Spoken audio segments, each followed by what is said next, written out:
It's easy to figure you out. If I can have you now, then easy's what I'm about. Do I want you or do I want to commit?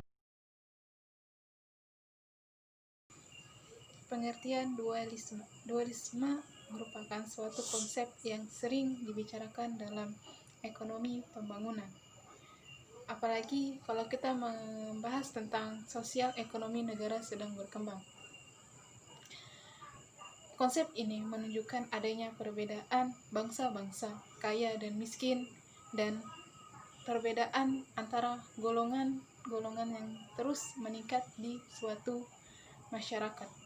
Konsep dualisme mempunyai 4 unsur pokok, yaitu yang pertama, dua keadaan yang berbeda, di mana sebagian bersifat superior dan lainnya bersifat inferior, yang bisa hidup berdampingan pada ruang dan waktu yang sama.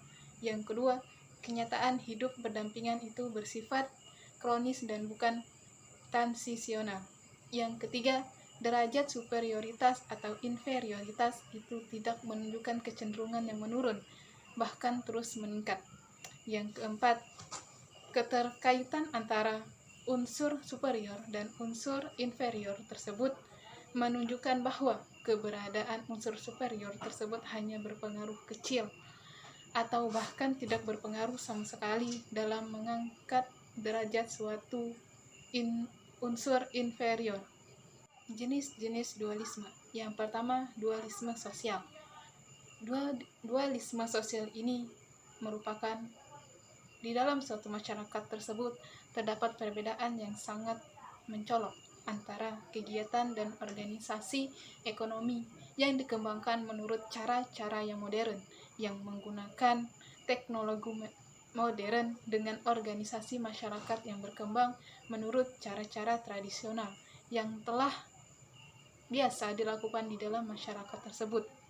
Sebagai akibatnya timbullah apa yang kita namakan dualisme sosial, di mana di dalam masyarakat tersebut terdapat dua sistem sosial yang sangat berbeda dan keduanya wujud secara berdampingan. Yang kedua, dualisme teknologi. Dualisme teknologi adalah suatu keadaan di mana di dalam suatu kegiatan ekonomi tertentu digunakan teknik produksi dan organisasi produksi yang modern, yang sangat berbeda dengan kegiatan ekonomi lainnya, dan pada akhirnya akan mengakibatkan perbedaan tingkat produktivitas yang sangat besar. Yang ketiga, dualisme finansial. Dualisme finansial ini mengarah pada tentang peranan pasar modal dalam proses terjadinya dualisme.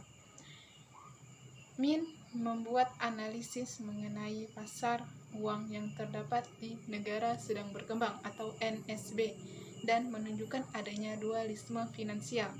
Pengertian dualisme finansial ini menunjukkan bahwa pasar uang di NSB atau negara sedang berkembang dapat dipisahkan ke dalam dua kelompok, yaitu pasar uang yang memiliki organisasi yang baik dan pasar uang yang tidak terorganisir. Yang keempat, dualisme regional. Dualisme regional ini adalah ketidakseimbangan tingkat pembangunan antara daerah dalam suatu negara. Ketidakseimbangan ini sebenarnya terdapat juga di negara-negara maju, tetapi keadaannya tidak separah seperti yang terjadi di negara sedang berkembang atau NSB. Selain itu, di negara-negara maju, ketidakseimbangan itu cenderung bertambah kecil. Saya, Sekar Kusumaningrum, akan menjelaskan materi tentang pengaruh dualisme dalam pembangunan perekonomian Indonesia. Seperti yang kita ketahui, sebagian besar kegiatan-kegiatan ekonomi pada negara berkembang masih sangat bergantung dengan alat dan teknik yang sangat tradisional dan sederhana. Konsep tradisional ini tentu akan membawa dua dampak yang mendasar dalam sistem perekonomian. Dua dampak ini, yang pertama yaitu dengan sistem yang masih tradisional, produktivitas yang dihasilkan akan rendah. Yang kedua, terbatasnya usaha yang menuju ke arah pembaruan dan perubahan. Sehingga muncullah dualisme dalam teknologi. Kenapa sih dualisme dalam teknologi ini muncul? Jadi dualisme teknologi terlahir sebagai akibat dari perusahaan modal asing atas sektor modern. Sebagian besar dari keuntungan yang diperoleh dari modal asing akan dibawa ke luar negeri. Di dalam dualisme teknologi tidak hanya dampak positif, namun juga terdapat dampak negatif. Yang salah satunya yaitu membatasi kemampuan sektor modern dalam menciptakan kesempatan kerja. Yang kedua, membatasi kemampuan sektor pertanian untuk berkembang. Dan yang terakhir, memperburuk masalah pengangguran. Nah, selanjutnya ialah kita akan membahas pengaruh dualisme sosial dalam pembangunan perekonomian di negara Indonesia. Seperti yang sudah dilihat, saya telah menyediakan slide pada bagian kiri saya. Mohon dilihat. Saya akan menjelaskan pada slide tersebut. Di slide tersebut ada tokoh yang bernama J.H. Boeke. Saya akan menjelaskannya.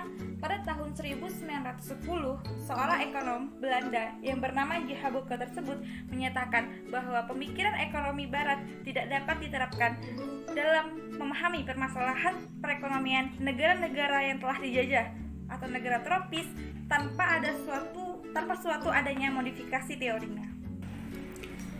Menurut teori dualisme J.H. Boeke tersebut bahwa pertanian di Indonesia terbagi menjadi dua. Yang pertama ialah perkebunan besar dan yang kedua ialah perkebunan rakyat. Terdapat perbedaan antara masyarakat bagian timur dan masyarakat pada bagian barat. Nah, perbedaan yang dapat kita lihat ialah dari tujuan ekonomi dan kehidupan sosialnya. Masyarakat pada bagian timur mempunyai tujuan ekonomi yang berbeda dengan masyarakat pada bagian barat.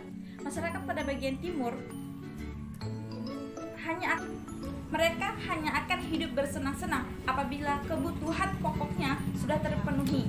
Maka mereka tidak mau lagi untuk bersusah payah atau bekerja.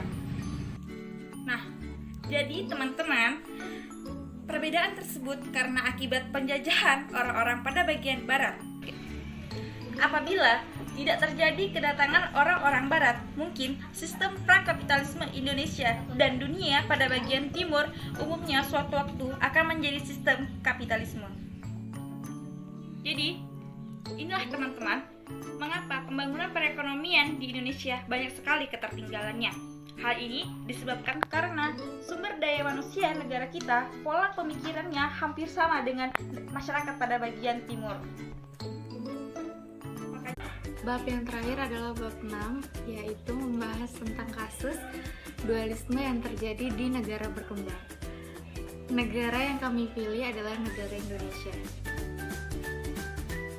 Yang pertama ada globalisasi pertanian. Globalisasi pertanian di Indonesia memuncak pada era 1970-an, ketika program revolusi hijau atau Green Revolution intens diintroduksikan. Berbagai input luar, produk dari perusahaan-perusahaan TNCS atau Transnational Corporations dipaksakan kepada petani untuk diterapkan. Puncaknya pada tahun 1985, yaitu swasembada beras. Di penghujung abad 20, kebijakan ekonomi makro Indonesia semakin jelas, terpolarisasi pada pertumbuhan. Implikasinya, alokasi sumber daya untuk pembangunan pertanian tergeser oleh sektor manufaktur sebagai sektor prioritas. Yang kedua ialah konflik sumber daya alam di Riau. Konflik ini disebabkan oleh adanya ketimpangan penguasaan sumber daya alam antara masyarakat yang menggantungkan hidup dari sumber ekonomi berbasis sumber daya dengan penguasaan oleh sektor bisnis, khususnya sektor industri skala besar, perkebunan, kehutanan dan pertambangan, dan penguasaan oleh negara yang masih menegaskan adanya hak-hak masyarakat lokal yang termasuk tenurial, tradisional, dan ulayat. Konflik-konflik tersebut terjadi didominasi oleh maraknya penguasaan sumber daya alam oleh perkebunan besar, kelapa sawit, dan hutan tanaman industri untuk bahan baku industri bubur dan kertas. Di samping untuk kepentingan perlindungan kawasan hutan konservasi dan lindung. Sekian presentasi kami. Semoga ilmu yang kami sampaikan